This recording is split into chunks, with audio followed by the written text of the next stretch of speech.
Boa tarde a todos.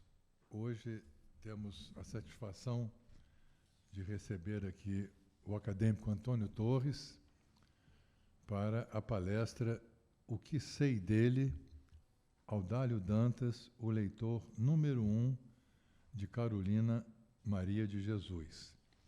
Antes de rapidamente apresentar o resumo curricular do nosso querido Antônio Torres, já invertendo um pouquinho o protocolo, eu já quero falar dos próximos eventos, porque se alguém precisar sair para alguma contingência um pouquinho antes, não estaria informado, né?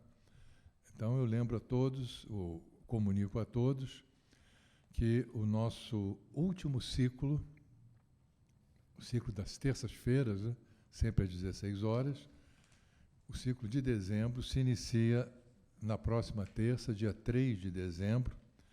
O ciclo se intitula Memórias da Academia, é o título genérico. E a primeira palestra vai estar a cargo do próprio coordenador do ciclo, o acadêmico Arno Vellen, e o tema é a ABL entre helenos e modernos, o desafio da historicidade. E já antecipo que para esse mesmo ciclo, na terça-feira subsequente, será um miniciclo, só 2 semanas, né? O tema é Academia, Tema e Variação, com o conferencista, o acadêmico Marco Lucchesi. Então, serão 2 palestras apenas nesse ciclo da terça-feira, e nós não teremos o evento da próxima quinta. Então, quinta-feira se encerra hoje essas conferências e palestras avulsas. E já também antecipo que no dia 12, que será o último dia de funcionamento da Academia Brasileira de Letras, às 4 horas, quinta-feira, dia 12, às 16 horas, haverá a sessão de posse da diretoria, às 16 horas. E às 17h30, vocês fiquem atentos aí ao site da academia para inscrições, né? Porque haverá um espetáculo Marina Canta Antônio Cícero. Será a homenagem que a academia vai prestar ao seu acadêmico, ao grande poeta, né? É um espetáculo aberto ao público, na quinta-feira, dia 12, às 17h30, mas com inscrições e vagas limitadas, portanto, acompanhe direitinho essa disponibilidade aí pelo nosso site. Antônio Torres, um escritor brasileiro, ocupante da cadeira 23 da Academia Brasileira de Letras, também membro da Academia de Letras da Bahia, na qual, desde 2015, passou a ocupar a cadeira 9, na sucessão de João Ubaldo Ribeiro, membro da Academia Petropolitana de Letras e sócio correspondente lusófono da Academia das Ciências de Lisboa. É um autor premiado, com várias edições no Brasil e muito traduzido em diversos países, e um nome dos mais importantes dessa geração surgida na década de 70. Ele estreou, aliás, em 72, com o romance Um Cão Uivando para a Lua, considerado a revelação daquele ano, causando um grande impacto tanto na crítica quanto no público. Ao longo da sua carreira, ganhou alguns dos mais importantes prêmios nacionais, como o Prêmio Machado de Assis, da ABL, pelo conjunto de sua obra.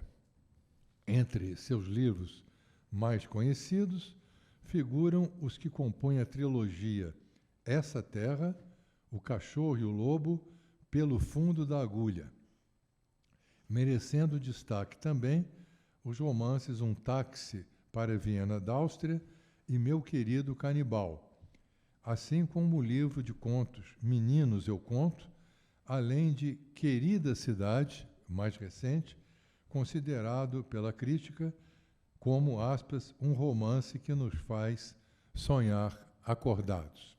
Estamos todos agora acordados, não só como despertos, mas também de acordo, não? Estamos acordados em ouvir Antônio Torres.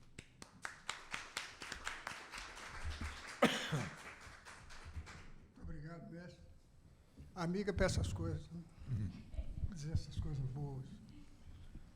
Muito obrigado a todas e todos pelas prestigiosas presenças. Agradeço também a quem nos acompanha online, pelo YouTube. E queria dizer, em primeiro lugar, que essa palestra foi inspirada num ciclo que aconteceu aqui há uns 3 meses, chamado O que eu sei dela, né? Esse ciclo foi coordenado, conduzido pela nossa querida Rosisca Darcy de Oliveira. E houve nesse ciclo uma palestra sobre Carolina Maria de Jesus. E, de repente, me surgiu a ideia de mostrar o outro lado da história, que é o repórter que descobriu a Carolina.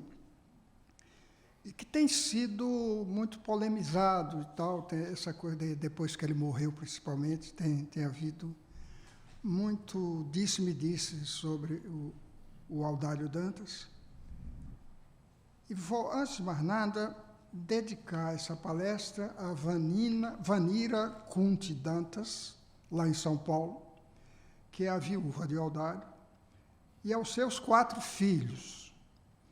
Primeiro é o José, que é do primeiro casamento dele, a Ana, que é do segundo casamento, e Juliana e Mariana, Juliana também jornalista, e Mariana, que são filhos da Vanira. Vamos lá. O que sei dele? Audálio Dantas, o leitor número 1 de Carolina Maria de Jesus. Para começar, sei que ele não foi um garoto nordestino que, como eu, esperou crescer para ir para São Paulo.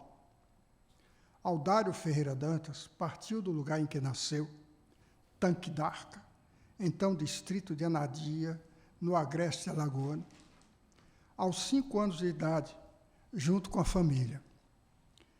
Mas aos 7 teve que pegar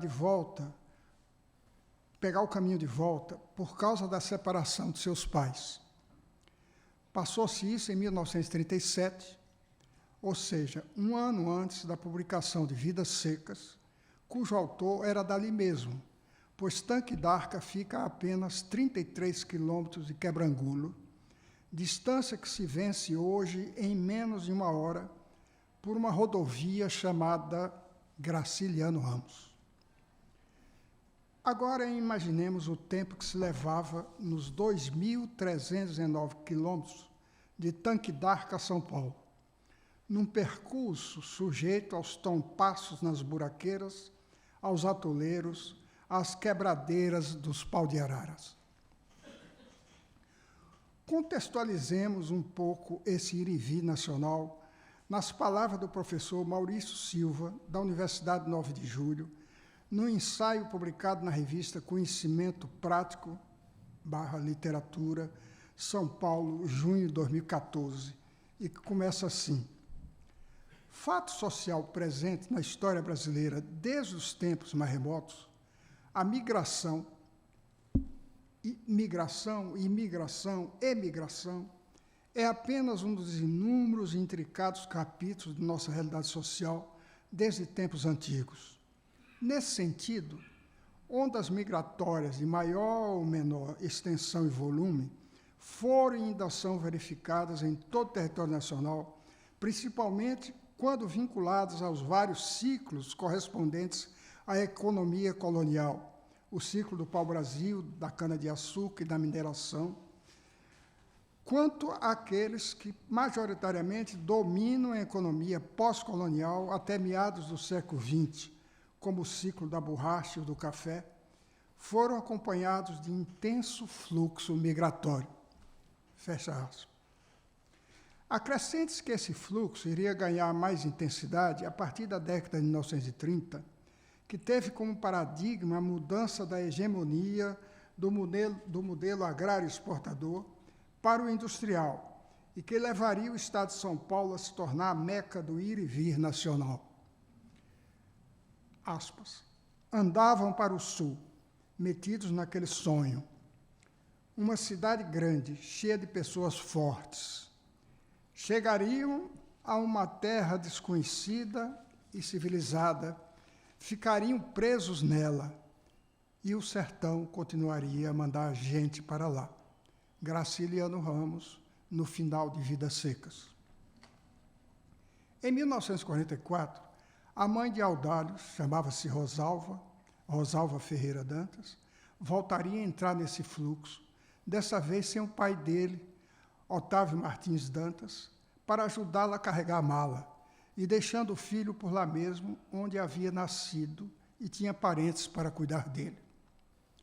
Àquela altura, o menino Audálio já estava adiantado na escola, na qual havia sido apresentado aos escritores nordestinos que se tornariam clássicos das nossas letras, Raquel de Queiroz, Jorge Amado, José Lindo Rego e o já citado Graciliano Ramos, este eleito o seu preferido. Aquele que de 1927 a 1930, o ano em que Audálio nasceu, havia sido prefeito de Palmeira dos Índios, município logo ali nas vizinhanças de Tanque d'Arca.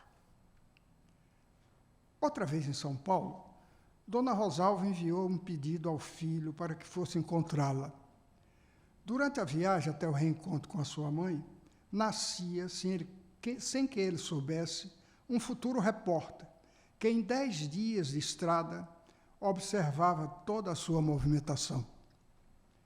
Ao chegar ao destino e retomar os estudos interrompidos, Audálio foi aprovado em um teste para mudar de nível da escola, o qual surpreendeu os professores. Começou a trabalhar aos 13 anos. Aos 17, foi contratado por um laboratório fotográfico, o que possibilitou a sua primeira experiência profissional com o jornalismo, já que ele revelava fotos de Luigi Mamprim para o jornal Folha da Manhã. Não demorou muito para ele ir às ruas acompanhando os repórteres e passar a escrever as suas aventuras. Tornou-se repórter em 1956, quando fez apurações para uma matéria sobre a usina hidrelétrica de Paulo Afonso, na Bahia. No ano seguinte, escreveu uma série de reportagens sobre o litoral brasileiro, de São Paulo ao Maranhão. Mas o seu batismo de fogo mesmo viria a ser uma pauta que ele propôs a Hideo Onaga, o seu chefe na Folha da Noite, um dos 3 jornais diários editados pela empresa Folha da Manhã, que hoje edita a Folha de São Paulo. A sua proposta era de uma matéria sobre uma favela que crescia no bairro do Canindé, às margens do Tietê. Para realizá-la, ele se propunha acompanhar, pelo tempo que fosse necessário, o dia a dia da favela, que estava bem próxima do centro da cidade, exibindo a miséria até então escondida na periferia.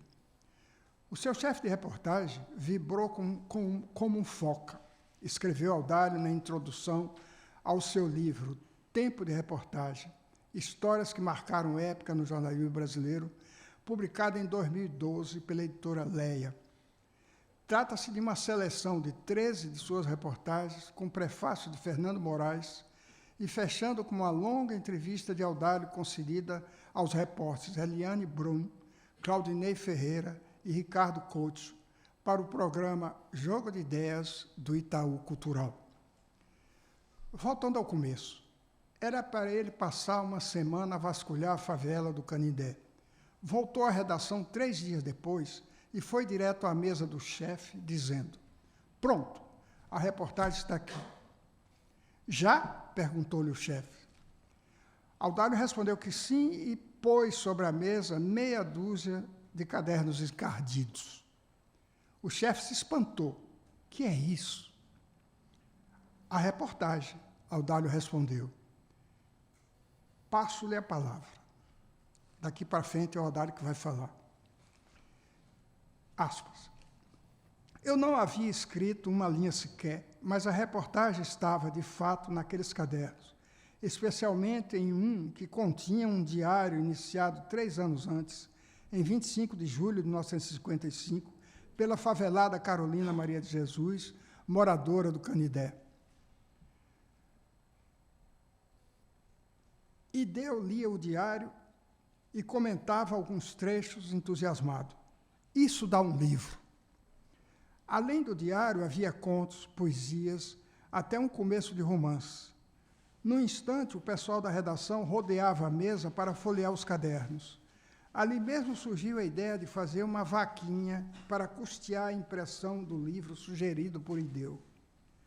Nos 3 dias de visita à favela, eu tinha recolhido informações suficientes para contar como o povo de lá vivia, mas por mais que tivesse me enfiado pelos labirintos de barracos, pisado o chão lamacento, sentido o fedor das valas de esgoto, ouvido lamentos, xingamentos, blasfêmias e até palavras de conformismo, estava convencido de que não conseguiria retratar aquele mundo miserável com a mesma força e a mesma verdade contidas naqueles cadernos. Cabia-me, então, apenas contar como se dera o encontro com Carolina Maria de Jesus e os caminhos que ela havia percorrido para chegar à favela do Canindé, algo como introdução ao texto extraído do diário. Foi o que fiz.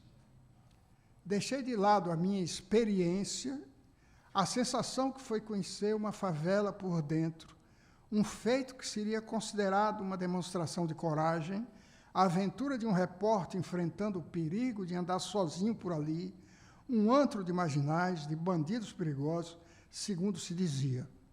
Por tudo isso, a reportagem poderia ser considerada um feito heróico. Mas não foi.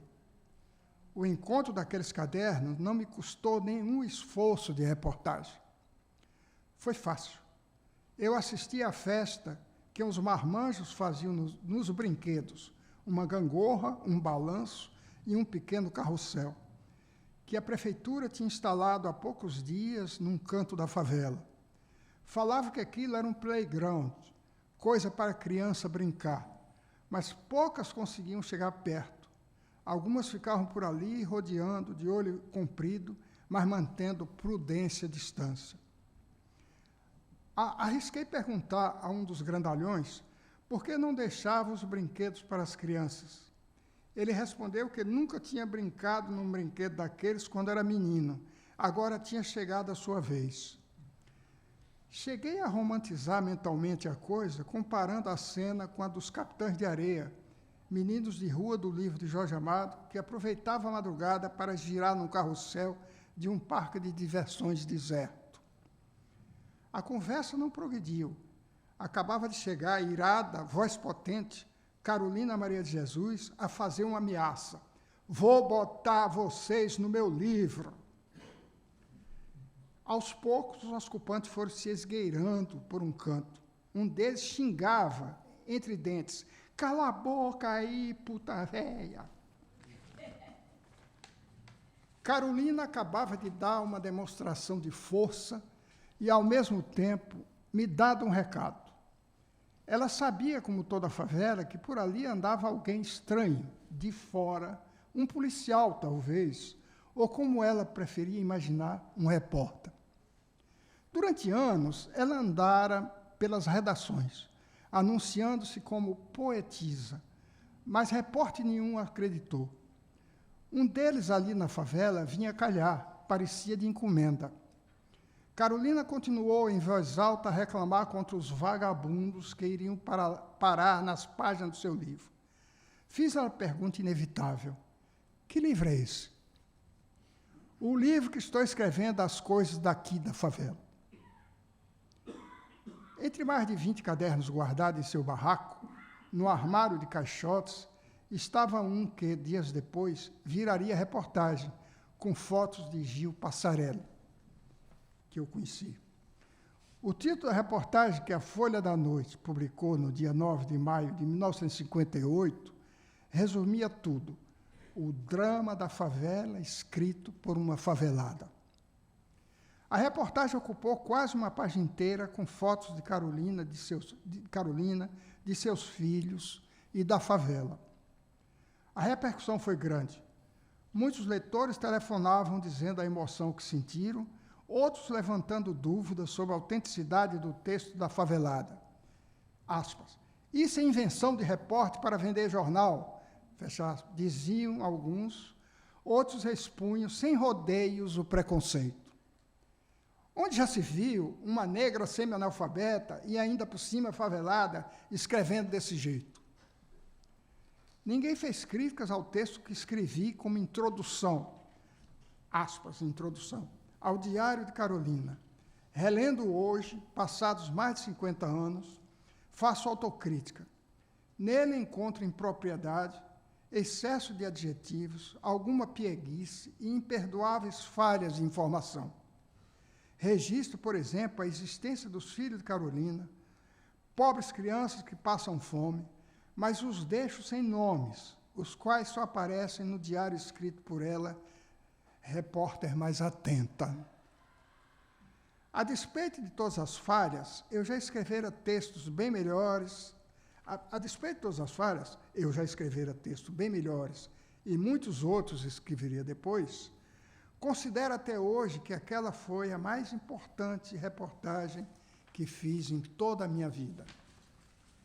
A repercussão da matéria foi maior ainda no ano seguinte, quando fui convidado para integrar a equipe da revista O Cruzeiro, a mais importante do país naquela época.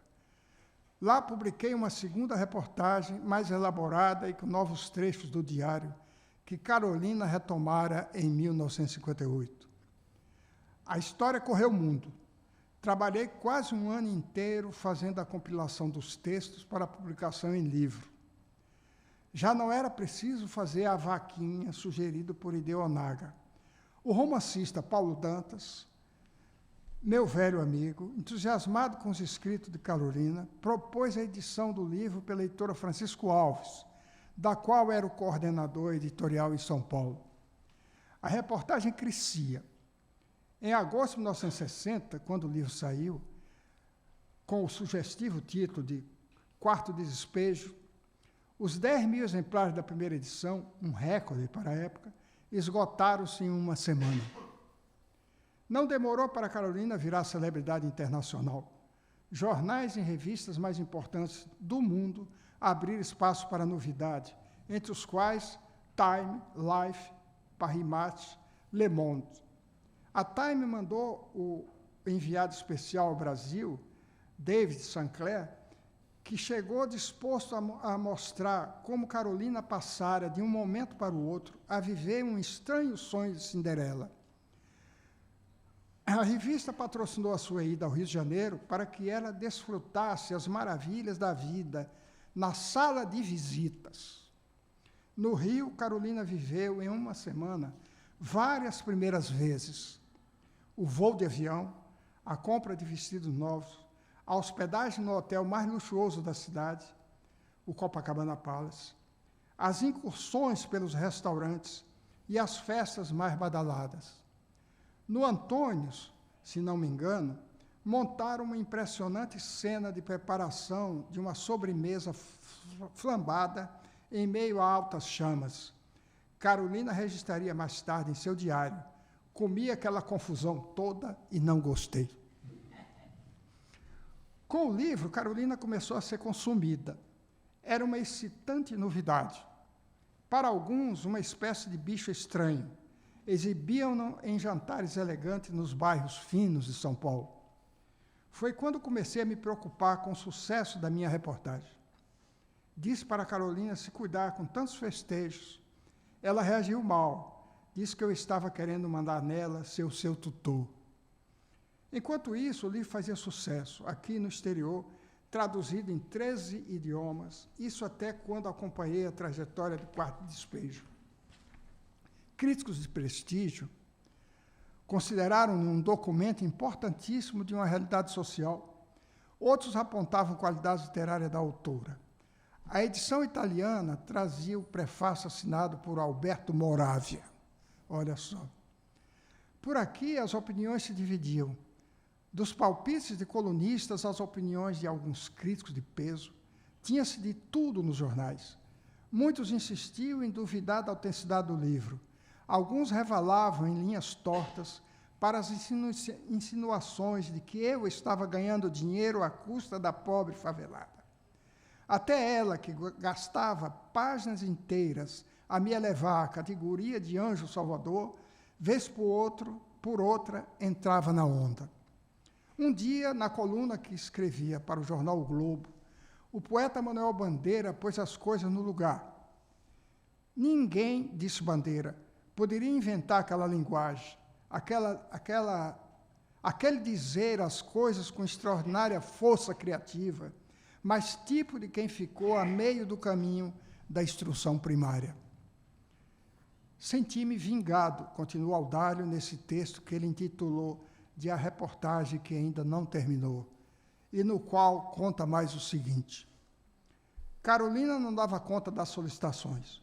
Foi a feiras e livros, brigou com Jorge Amado, dizendo que ele estava enciumado com o sucesso dela, viajou para a Argentina, depois para o Chile, onde arranjou um namorado, um professor da universidade, dizia. Continuava a escrever o seu diário, publicou um novo livro, Casa de Alvenaria, contando todas essas coisas da nova vida.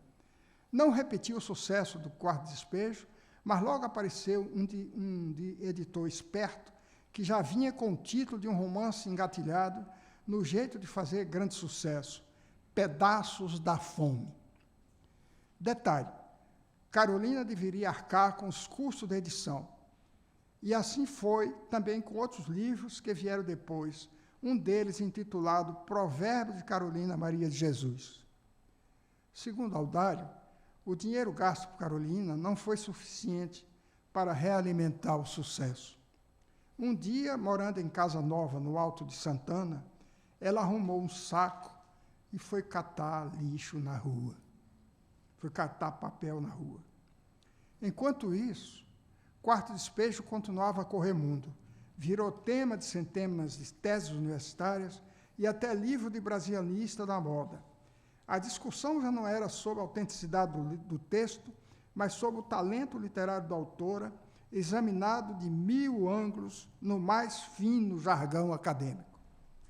Muitos autores, porém, acusaram Audálio de haver interferido no Diário de Carolina, quando devia ter mantido a sua integridade, mesmo que isso resultasse em vários volumes de centenas e centenas de páginas.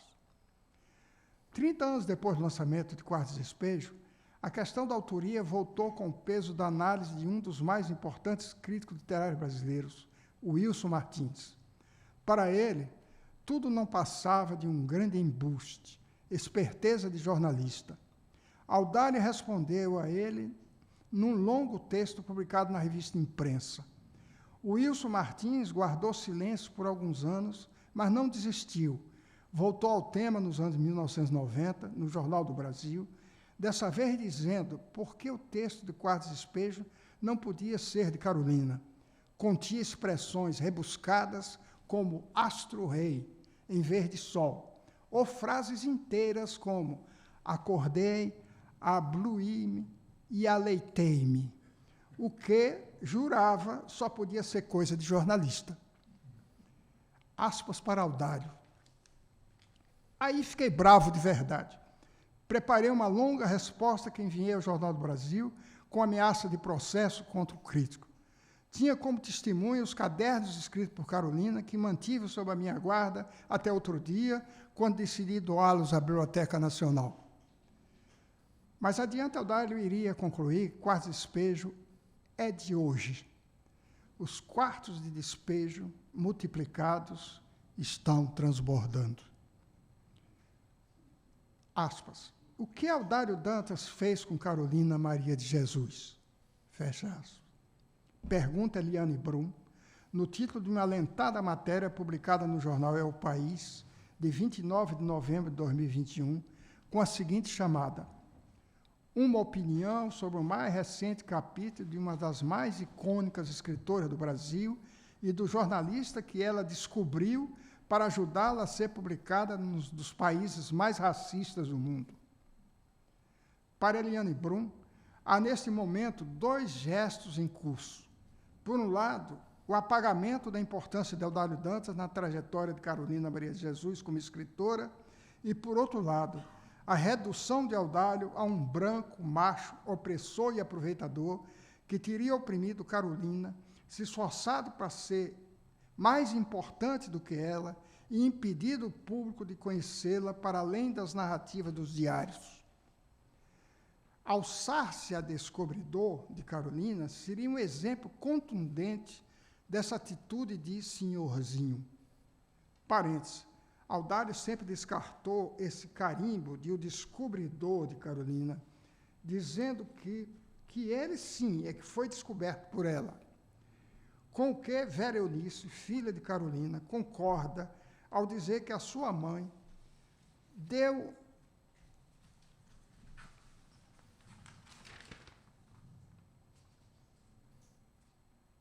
um jeito de chamar a atenção de Eudálio para os cadernos dela. Acrescente que Vera Eunice guardava rancores de Eudálio, mas os superou. No fim da vida dele, todo fim de semana ela o visitava no hospital em que estava internado e no qual faleceu no dia 30 de maio de 2018, aos 88 anos. Com convicção baseada em fatos, Eliane Brum é taxativa. Eudálio fez o melhor que pôde no contexto da época e nas circunstâncias com as quais lidou. Ele buscou fazer a sua parte na luta por justiça e contra o racismo estrutural, mesmo que a sua geração visse a desigualdade mais pela ótica da luta de classes do que pelo viés da raça. Em sua veemente defesa de Eudálio, Eliane Brum cita uma declaração de Tom Farias, biógrafo de Carolina, à Folha de São Paulo. Aspas para Tom. Carolina não teria a menor chance se ele, o Eudálio, não tivesse aparecido. Não vejo sentido nas tentativas de o demonizar agora e acho isso muito injusto. A quem interessa possa, a íntegra da matéria de Eliane Brum está no Google, que mostra o seguinte comentário do jornalista Fernando Coelho, aspas, o que Eudálio fez por Carolina Maria de Jesus, fez pelo país, e fez por nossa categoria, tão destroçada. Deu dignidade, defendeu, ofereceu trincheira, deu visibilidade. Poucos rabiscam, com um sutil toque de inveja, o contrário. A história que Eudálio Dantas deixou grita que o contrário mente. Não reduzamos toda a sua carreira jornalística a uma única reportagem, ainda que icônica. Depois de longas e profícuas folhas corridas na revista O Cruzeiro, a época de maior circulação do Brasil, e para a qual viajou à Argentina, Equador, Peru, México, ele passou para Quatro Rodas como editor de turismo, foi correspondente da Veja numa guerra que aconteceu em Honduras e fez parte da equipe da Realidade, que, com as suas grandes reportagens, marcou época na imprensa brasileira entre os anos 1966 a 1976, sobretudo até o endurecimento do regime militar, quando perdeu o rumo. A trajetória de Eudálio no jornalismo chegou ao auge exatamente entre as décadas de 60 e 70. Em 1975, ele foi galgado ao posto de presidente do Sindicato de Jornalistas Profissionais do Estado de São Paulo. Ano tenso, o da morte do jornalista Vladimir Herzog, oficialmente noticiada como suicídio por enforcamento, numa sala onde estava sendo interrogado. Coube a Eudálio sair a campo, numa atitude corajosa e arriscada, considerando as circunstâncias, para denunciar que Vlado havia sido assassinado sob tortura. Aquela denúncia culminaria num ato ecumênico realizado na Catedral da Sé, no centro de São Paulo, em 31 de outubro daquele 1975, uma semana depois de Vlado ter sido morto, e se converteu num eloquente desafio à ditadura militar. A celebração, comandada pelo cardeal arcebispo Dom Paulo Evaristo Arns, pelo rabino da Confederação Israelita, Henri Isaac Sobel, e pelo reverendo Jaime Nelson Wright, pastor presbiteriano, reuniu uma multidão de 8.000 pessoas numa catedral. Esse ato iria inspirar o da missa de sétimo dia, celebrada pelo padre Júlio Lancelotti, na mesma Catedral da Sé, em julho de 2017, para marcar a morte do morador de rua, Ricardo Nascimento, por policiais militares.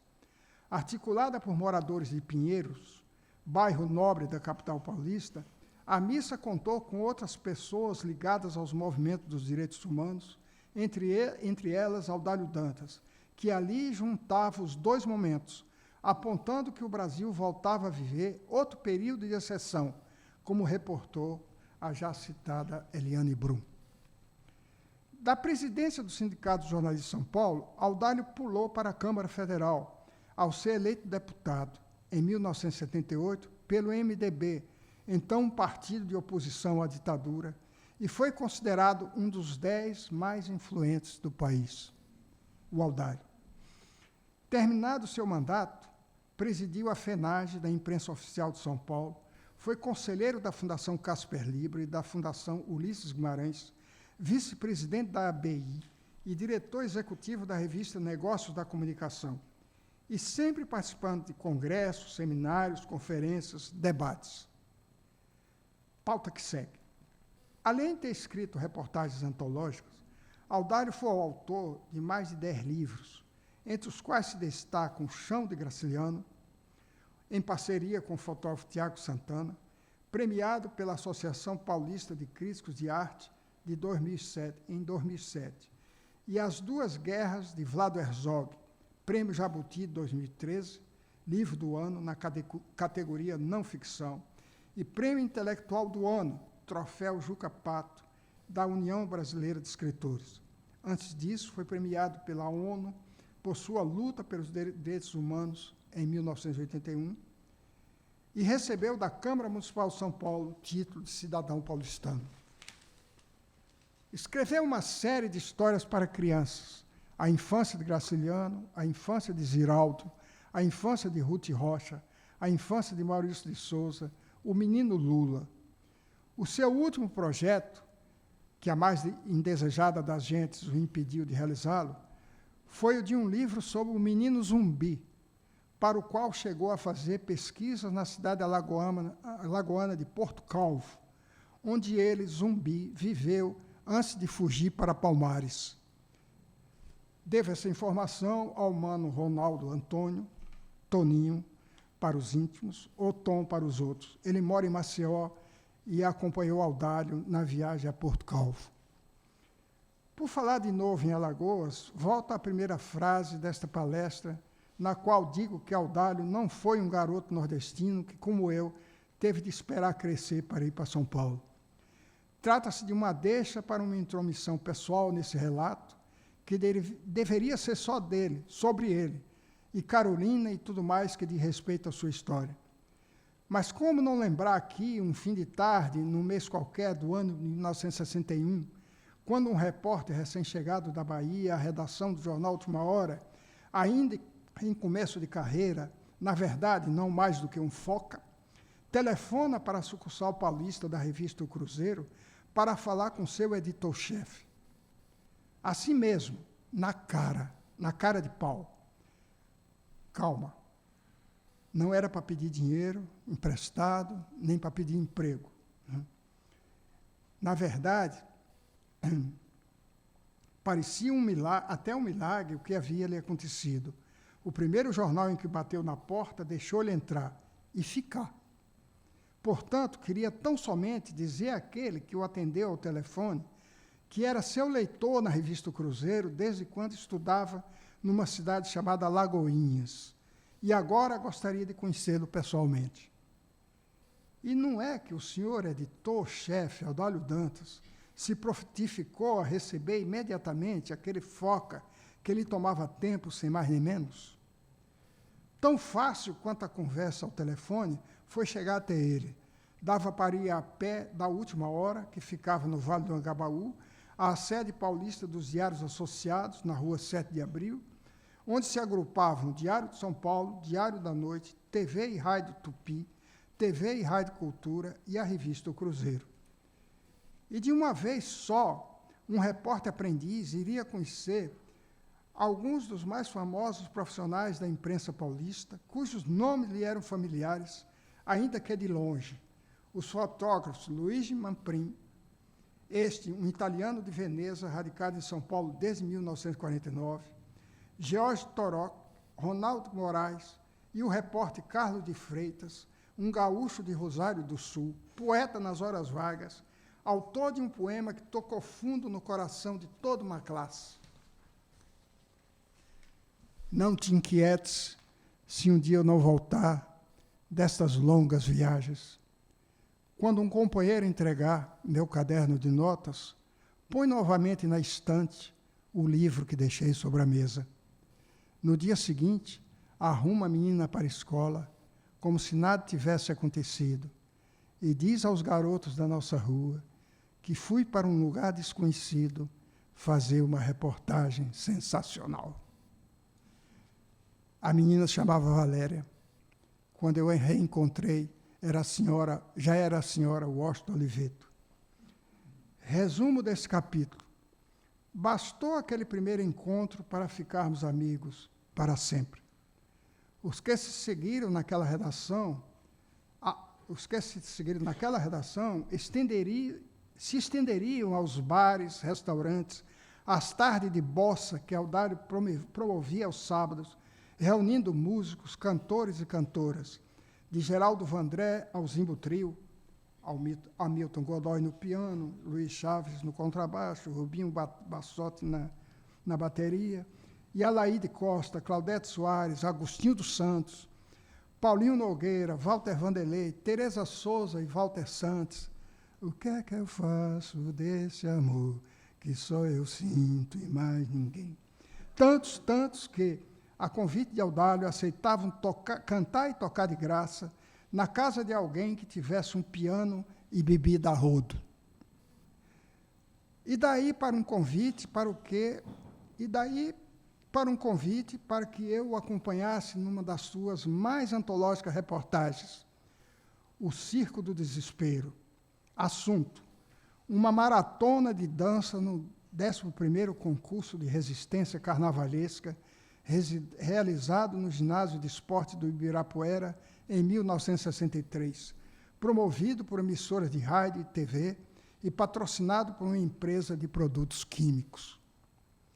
A maratona começou com 246 concorrentes, que foram caindo um atrás do outro, e terminou com apenas 13 de pé, num cenário parecido com o descrito pelo escritor norte-americano Horace McCoy, no livro Eles Matam Cavalos, Não Matam?, que na tradução brasileira de Érico Veríssimo se chamou Mas Não Se Mata Cavalo? Adaptado para o cinema, rendeu um filme fortíssimo com Jane Fonda num de seus papéis mais arrasadores, e que aqui se chamou A Noite dos Desesperados.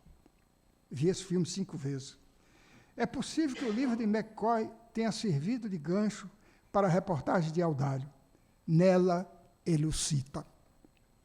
Enfim, baseado numa relação de amizade que varou 57 anos, sei dele que foi um lutador em tempo integral e uma pessoa extremamente generosa, de uma honestidade exemplar, mas que, se voltasse a este nosso mundo, poderia se sentir como cristão na arena, sem saber de onde parte os leões. Pronto, falei.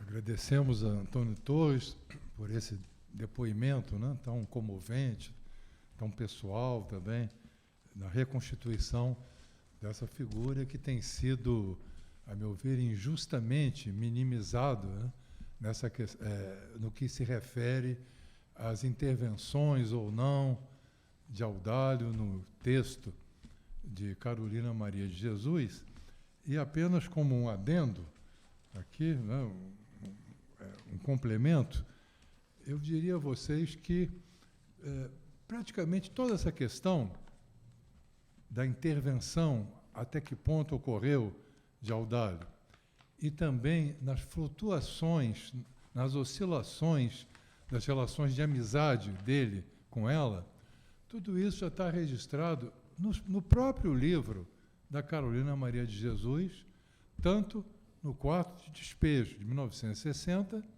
quanto na Casa de Alvenaria, de 1961.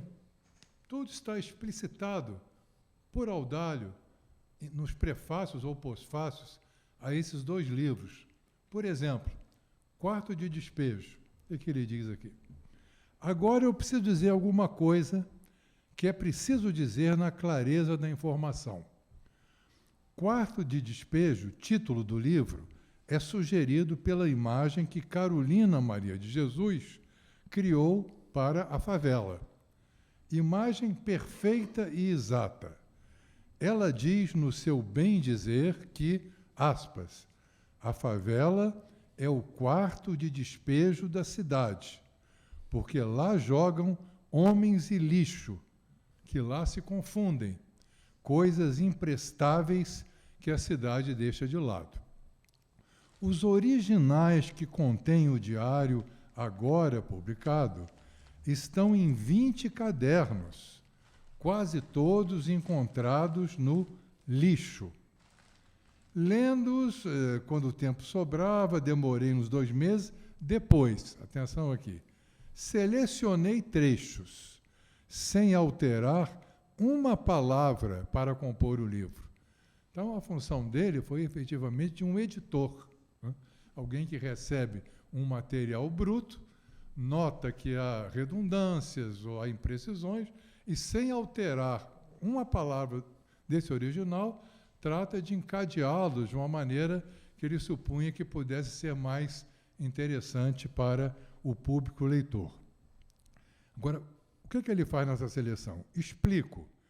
Carolina conta o seu dia inteiro, com todos os incidentes, fiel até ao ato de mexer o feijão na panela. A repetição seria inútil. Daí a necessidade de cortar e selecionar as histórias mais importantes.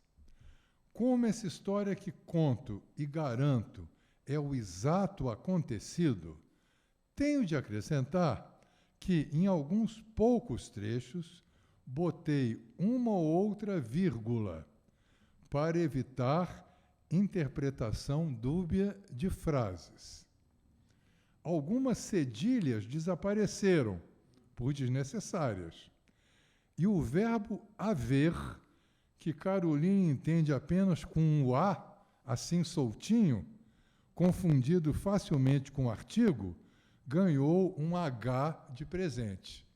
Então, notem aí, né, que é uma intervenção técnica, né, eliminar uma vírgula, acrescentar outra para desfazer a ambiguidade, mas, segundo o Audálio, e isso não foi contestado, respeitando rigorosamente o texto original. Agora, em Casa de Alvenaria, depois do sucesso estrondoso, né, da autora, a gente vai já notar um certo desconforto na relação entre ambos. E aí escreve Audálio Dantas.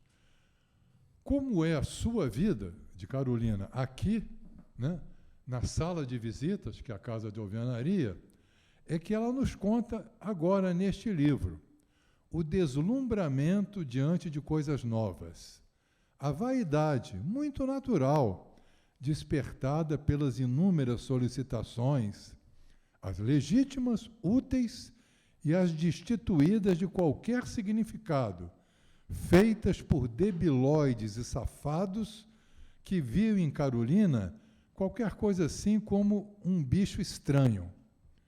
Preciso dizer que tudo fiz para evitar esse envolvimento, mas não consegui. Algo inebriada, a própria Carolina algo inebriada com o sucesso, constituiu o obstáculo. Diziam-lhe que eu estava querendo ser seu dono. Ela deixa claro, em muitos registros de seu diário, que acreditou nos conselhos desses amigos de última hora. Por exemplo, quando ela se queixa por eu ser contrário à sua ideia de cantar no rádio. Aí diz a Carolina: eu queria ir para o rádio para cantar. Fiquei furiosa com a autoridade de Audálio, reprovando tudo, anulando os meus projetos, dá a impressão de que eu sou sua escrava. Aí volta o Audálio. Contraditória essa referência à anulação de projetos. Justamente aqueles projetos que seriam prejudiciais. Já imaginaram o pessoal da rádio usando a figura de Carolina para exibições ridículas nos auditórios?